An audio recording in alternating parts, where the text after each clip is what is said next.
I'm here to talk about hairstylist burnout. I'm a hairstylist. That's my 9 to 5.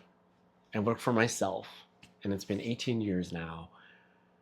I am finding myself feeling trapped in what used to be this like really fulfilling 9 to 5 where you make people feel beautiful. I get to express art. I get to help people talk about their feelings and we spill the tea and we gossip and we laugh and we do all of those things.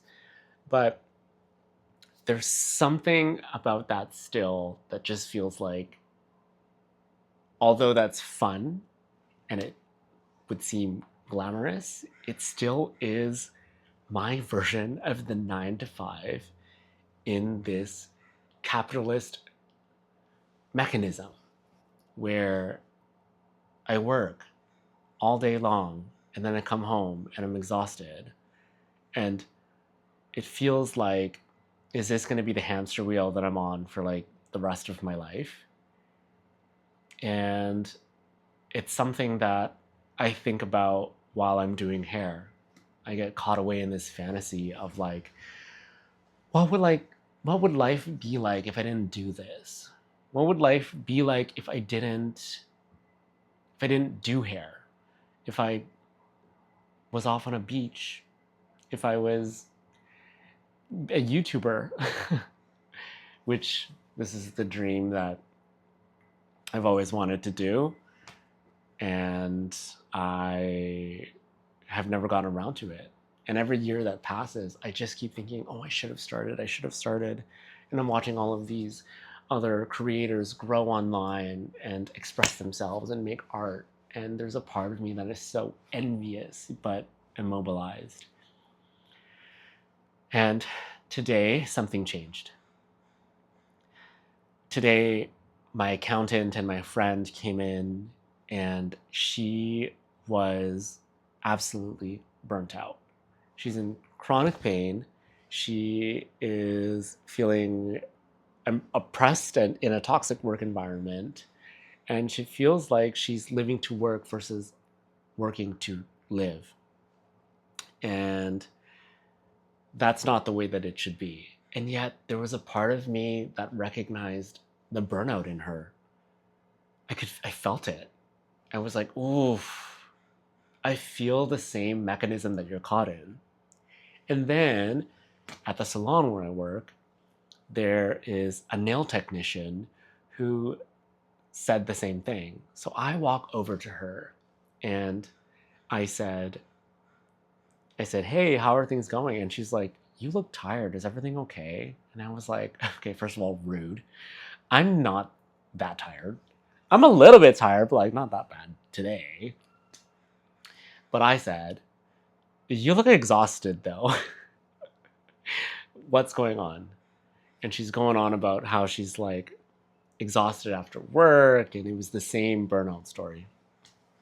And how she's like on this hamster wheel of like making content for like marketing her business, and how she feels like this is like the only way to get ahead. And I couldn't really give her any answers. I couldn't really give her any answers because I too don't like making hair content. But from making hair content for the past 5 years, pretty much, I've acquired the skills of like video editing and storytelling, marketing, all of these skills that I honestly got with a lot of resentment. And all of a sudden, I'm sitting here with these skills and realizing, oh, I could probably just press record. I could probably start that YouTube channel. And the only thing that's stopping me now is me. So that's this. And yeah, I just wanted to come on here and talk about how people are burnt out. And I'm not sure what I'm doing yet with this channel. My voice and documenting my life and coming online and sharing the process, I guess. I'm in the process of transitioning and learning new skills to become something else. And while I'm doing that, it's like terrifying. Um, but I think you have to put in the reps. Everybody says that it's cringe. And so it is cringe. I probably will watch this video back and think, ew, this video is cringe AF. But I think I owe it to myself to try.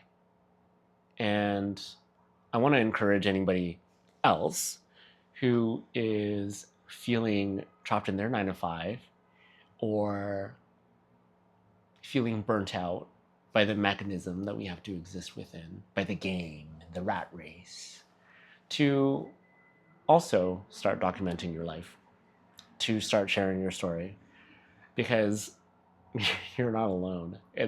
I'm pretty sure, I'm not pretty sure, I know that we are part of a collective movement or growth or blossoming, awakening, whatever you want to call it, without getting all woo-woo, that is happening right now. So, yeah, express yourself, because you're probably not alone. And I definitely know that whenever I do, turns out that somebody else is experiencing the same thing, and it gives them permission to express themselves. And yeah, that's all I had to come on here and say.